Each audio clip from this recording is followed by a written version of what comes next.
miras el índice, notarás que los primeros 3/4 son una colección llamada el Antiguo Testamento. Si miras la lista de libros, verás que está formada por 39 obras más pequeñas que se agrupan en 4 secciones principales.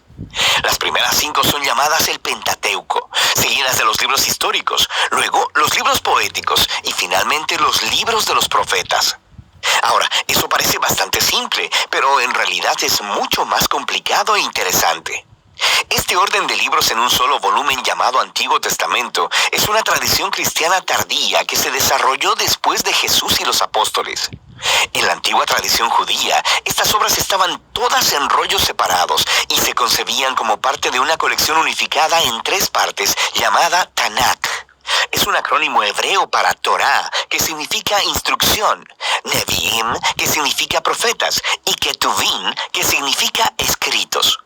Ese Tanakh tiene los mismos libros que el Antiguo Testamento protestante, pero en un orden diferente. La Torá corresponde al Pentateuco, pero los profetas consisten de 4 libros históricos narrativos y luego 15 obras que reciben su nombre a partir de profetas específicos. Después siguen los escritos, una diversa colección de textos narrativos y poéticos. Ahora, este diseño en 3 partes es muy antiguo. Es referido en los textos judíos antiguos, como en los rollos del Mar Muerto, el libro de Sirácida e incluso Jesús de Nazaret lo mencionó. Y eso es porque esta forma en 3 partes está entretejida en los mismos rollos. Si pones atención, descubrirás que cada rollo ha sido coordinado mediante referencias cruzadas que unen cada obra a la colección en 3 partes. Entonces, ¿quién juntó todos estos rollos? Fue un proceso largo. Algunos de los contribuyentes famosos son nombrados como Moisés y David, pero la mayoría de los autores permanecen anónimos. En la Biblia son llamados simplemente escribas o profetas. Estos rollos tomaron forma a través de la historia de Israel, conforme las generaciones de escribas proféticos reunieron historias y poemas más tempranos y los integraron en composiciones más grandes y eventualmente moldearon todo este material en una librería unificada de rollos, el Tanakh. Es claro, a partir de los textos en los Salmos y los Profetas, que estos escribas proféticos creían que el Espíritu de Dios los estaba guiando a lo largo de todo este proceso, que a través de estas palabras humanas, Dios le habla a su pueblo. Esta es la razón por la que atesoraban estos textos, estudiándolos y componiendo una colección unificada. No sabemos cuándo exactamente fue terminado el proceso, pero fue en algún momento en los últimos siglos antes del tiempo de Jesús. En su forma final, el Tanakh ofrece una interpretación profética de la historia de Israel que dice revelar los propósitos de Dios para rescatar a todo el mundo. Y aunque no podemos hacer justicia a la colección entera en solo un video, es útil que hagamos un repaso general de lo que tratan estos rollos. La Torá comienza con Dios creando y bendiciendo un gran terreno, nuestro muy buen mundo. Dios se lo confía a una criatura que refleja la imagen divina, un humano, o en hebreo, Adán. Dios comisiona a la humanidad para gobernar el mundo como reyes y reinas de la creación. Y la pregunta es si ellos confiarán en la sabiduría de Dios para discernir el bien y el mal, o tomarán autonomía y definirán el bien y el mal por ellos mismos. Pero hay otra criatura con los humanos, la misteriosa serpiente. En su rebelión contra su creador, engaña a los humanos para que se rebelen neciamente contra la generosidad de Dios. Como resultado, la humanidad es separada de su fuente divina de vida y exiliados del jardín de la bendición para morir en un peligroso desierto. A partir de ahí, la humanidad continúa esparciendo y redefiniendo el bien y el mal, y las cosas rápidamente se ponen mucho peor. Ellos construyen ciudades plagadas de violencia y opresión, lo que conduce a la fundación de una ciudad llamada Babilonia, donde las personas se exaltan a sí mismas como si fueran Dios. Y así se establece el conflicto básico de la trama de la Biblia entera. Dios quiere bendecir a su mundo y gobernarlo a través de los humanos, pero ahora los seres humanos son el problema. Están bajo la influencia de la maldad, son estúpidos y miopes y se dirigen a la autodestrucción. Y todo esto nos prepara para la solución de Dios. Necesitamos una nueva clase de humano. Así que Dios promete que vendrá un nuevo humano que no se rendirá delante de la serpiente. De hecho, la quebrantará y será quebrantado por ella. A partir de ahí, la historia sigue el linaje de la promesa hasta un hombre y una mujer, Abraham y Sara.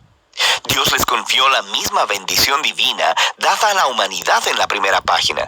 Así que ellos dejan Babilonia para ir a una nueva tierra, similar al jardín que Dios le promete que le dará a su familia. Lo que sigue es la historia de la familia de Abraham. 3 generaciones, Abraham, Isaac y Jacob, seguidos de 12 hijos. Y nuestra esperanza es muy alta hasta que leemos su historia familiar muy disfuncional y destructiva. Ellos mienten, hacen trampa y casi se matan entre ellos, sin mencionar los escándalos sexuales. Pero, ¿qué esperabas después de la historia del jardín? Ellos son seres humanos. Eventualmente, la familia de Abraham termina exiliada en Egipto. Todos estos fracasos por parte de la familia de Abraham pintan un fondo oscuro para los pocos momentos resplandecientes de la historia. Dios permanece comprometido con ese pueblo. Incluso hace con ellos una promesa eterna llamada pacto de que los rescatará y que bendecirá a toda la humanidad a través de ellos. El cómo no está muy claro, pero la familia de Abraham está en su mejor punto cuando dejan sus planes egoístas y confían en la promesa de Dios con una fe radical. A partir de aquí, la familia crece.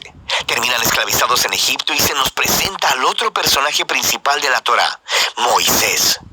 Dios lo levanta para rescatar a los israelitas y llevarlos a una montaña en donde todos son invitados a entrar en una relación de pacto con Dios. Se les dan 613 términos para esta relación, una guía para convertirse en una nueva clase de humanos quienes representarán con fidelidad a Dios delante del mundo. Y Moisés es el mediador de todo este asunto, porque él es genial. Es el profeta definitivo que habla la palabra de Dios a Israel. Es un sacerdote que los representa delante de Dios e incluso es llamado rey, líder de Israel y libertador en tiempo de necesidad. Pero conforme continúa el viaje, los israelitas fallan estrepitosamente. Violan el pacto e incluso Moisés se rebela contra Dios.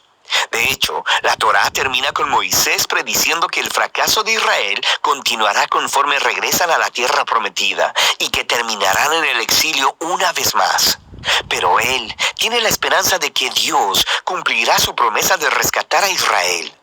Un día, él cubrirá sus fracasos, sanará sus corazones egoístas para que realmente puedan amar a Dios y vivir. Y entonces Moisés muere. Ahora, las últimas oraciones del rollo de la Torá son sorprendentes. Miran adelante en el tiempo y escuchamos de los escribas que dieron forma al Tanaj. Ellos reflexionan en la historia de Moisés desde su perspectiva y nos dicen que nunca en la historia de Israel se levantó un profeta como Moisés. Oye, quisiera que llegara otro profeta, sacerdote, rey como él. Y con eso seguimos al Nevi'im. Este tiene 2 subcolecciones. Primero, los profetas tempranos, 4 obras narrativas sobre la historia de Israel en la tierra prometida, contada desde la perspectiva tardía de los profetas.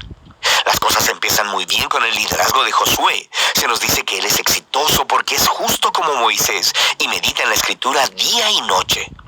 Pero eventualmente, incluso Josué fracasa, empezando el largo y violento descenso de Israel a la autodestrucción, como Moisés y la historia del jardín anticiparon.